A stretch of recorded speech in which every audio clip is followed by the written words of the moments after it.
Messieurs, bonjour. Merci d'être avec nous aujourd'hui. J'ai le grand plaisir de vous recevoir pour parler d'un thème finalement dont tous les entrepreneurs ont entendu parler à un moment donné, ont peut-être croisé dans leur parcours entrepreneurial et continuent de se poser des questions. Qu'est-ce que le métier de banquier d'affaires? Pour y répondre, j'ai convié Benjamin Cernès. Benjamin, bonjour. Bonjour. Vous êtes entrepreneur également, mais vous êtes avant tout banquier d'affaires. Vous avez écrit un ouvrage paru aux éditions Duno, justement, sur la levée de fonds. Vous participez à conseiller stratégiquement les PME ou les grandes entreprises, voire même les startups, sur l'intégralité de leur stratégie fusion, acquisition ou de développement. Oui, donc Invelia avait été créé en 2007 avec pour objectif d'unifier stratégie et conseil en fusion-acquisition pour des PME essentiellement. Nous avons conseillé une dizaine de sociétés depuis dans des opérations classiques comme des levées de fonds par exemple ou plus originales comme la constitution de groupements d'intérêt économique. À vos côtés, Benjamin, Frédéric Lanier. Frédéric, bonjour. Bonjour. Merci également à vous d'être parmi nous aujourd'hui.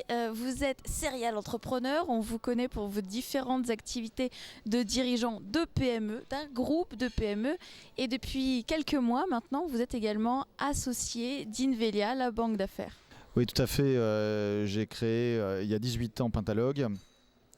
Qui est un groupe autour des services informatiques principalement, présent dans 6 pays jusqu'à aujourd'hui, peut-être bientôt 7 ou 8. Et puis j'ai pas fait que ça en fait. J'ai aussi créé un négoce en vin de prestige à Bordeaux. J'ai aussi créé un cabinet de conseil en marketing à une époque. Je suis maintenant associé de Benjamin dans Invelia. Et je participe à quelques startups via un incubateur interne au groupe Pentalogue.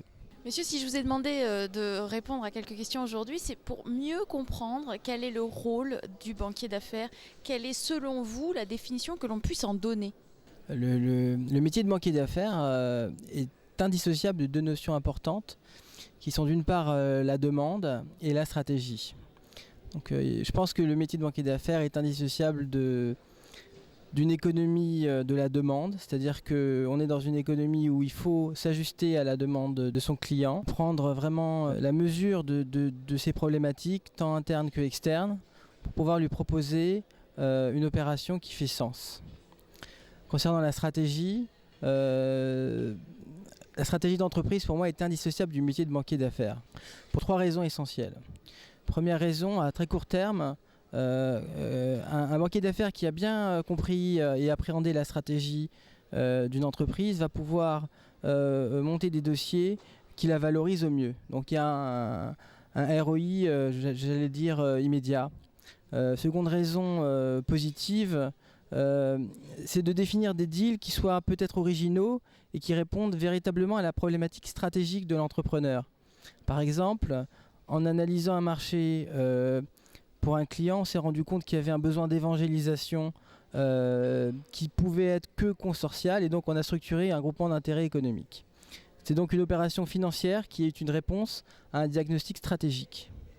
Enfin, dernière raison, qui est une raison négative, si on n'a pas suffisamment appréhendé la stratégie et ses contraintes, on peut être amené à monter des deals qui sont destructeurs de valeur.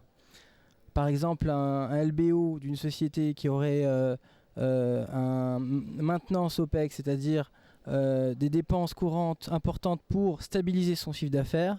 Faire un LBO sur une telle société, par exemple dans la high-tech, comme j'en ai vu plusieurs, est une aberration. Donc il faut vraiment, par exemple pour un LBO, mais c'est un cas assez intéressant, bien comprendre que la dette ne doit pas inhiber la croissance, et dans le cas présent, la dette ne doit pas mettre en péril l'intérêt social de l'entreprise. Donc il y a toujours un arbitrage entre l'intérêt des actionnaires et l'intérêt social, et il faut vraiment se plonger dans la stratégie pour avoir des réponses intéressantes. Et selon vous, Frédéric, quelle est la définition du métier de banquier d'affaires?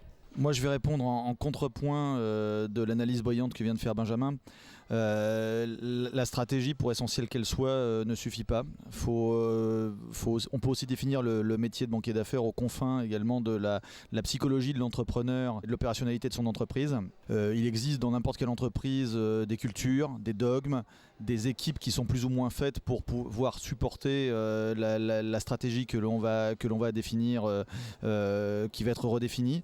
Je pense en particulier à quand une stratégie va très très loin dans la rupture, eh bien elle peut tout à fait être intellectuellement insupportable par les équipes qui viennent de la découvrir, puisqu'elle peut être potentiellement assez contraire à celle qu'ils ont menée jusqu'ici, et ça peut remettre en cause tout à la fois le dirigeant, les équipes, de manière plus ou moins importante. Ce qui me fait dire qu'il est tout aussi important en fait de découvrir les vraies motivations à la vente ou à l'achat d'une nouvelle entreprise ou la création d'une filiale ou n'importe quel type d'opération financière, puisque quoi qu'il en soit, elle devra s'enraciner dans un substrat psychologique qui peut ne pas être compatible. Alors voilà, c'est pour ça que quoi qu'il en soit, il nous faut accorder pas mal d'importance à ces aspects-là également. Vous nous avez parlé d'impact psychologique, mais une autre question que se posent régulièrement les dirigeants d'entreprise, c'est est-ce qu'il faut que le banquier d'affaires soit spécialisé dans un secteur d'activité ?